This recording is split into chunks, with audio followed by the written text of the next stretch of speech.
Et c'est dans ce cadre que notre idée du mariage prend un sens complètement différent. Sur Terre, ce n'est qu'une grossière reproduction, pour citer le texte, de ce qui se passe plus haut. Ce qui est une fusion sacrée et asexuée des âmes dans le monde spirituel devient ici, dans la matière, une copie déformée, imparfaite. Et la source va même plus loin, avec une idée qui peut paraître assez surprenante. La sexualité physique ne serait pas une part essentielle de l'esprit humain.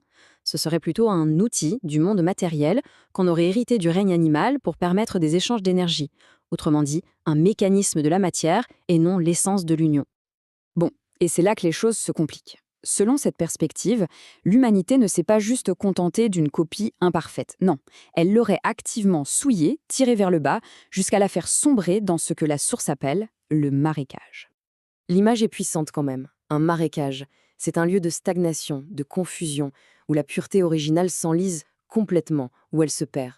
C'est une critique sans détour assez sévère de l'état actuel de nos relations. Le contraste est saisissant. D'un côté, l'idéal spirituel, deux âmes qui s'unissent par affinité, par complémentarité, créant une harmonie qui les élève. Et de l'autre, ce fameux marécage, une union basée sur les désirs matériels, la convoitise, le tout régi par des lois humaines imparfaites. Une situation qui, selon la source, ne mène qu'à la stagnation et au chaos. Donc au final, si on suit ce raisonnement, le vrai problème, ce n'est pas l'union elle-même. C'est le fait qu'on a construit des systèmes entiers, nos lois, nos coutumes, qui ignorent complètement cette dimension spirituelle. En se concentrant uniquement sur le contrat matériel, l'humanité aurait elle-même brisé l'ordre cosmique originel. Alors voilà, maintenant qu'on a posé tout ce décor, on peut revenir à notre point de départ, au commandement. Et on va voir que le mot briser, eh bien, il prend une toute autre ampleur. Alors, qu'est-ce qu'un vrai mariage dans cette optique? Eh bien, ça n'a rien à voir avec un papier signé. C'est une union qu'on pourrait dire conclue au ciel, basée sur des conditions purement spirituelles. Une affinité d'âme profonde, une vraie complémentarité, un consentement sincère et surtout, une volonté commune de s'élever ensemble vers la lumière.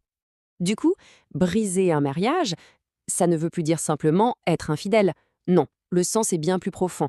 C'est interférer avec une union sacrée, une union spirituelle authentique, c'est détruire une harmonie cosmique. Que cette union soit reconnue par les lois des hommes ou pas d'ailleurs. Et toute cette analyse nous laisse avec une question assez vertigineuse. Si le vrai mariage, c'est ce lien cosmique et spirituel, alors que sont la plupart des unions que l'on forme ici, sur Terre? Que construit-on vraiment? Et vers où est-ce que ça nous mène? La question, bien sûr, reste ouverte.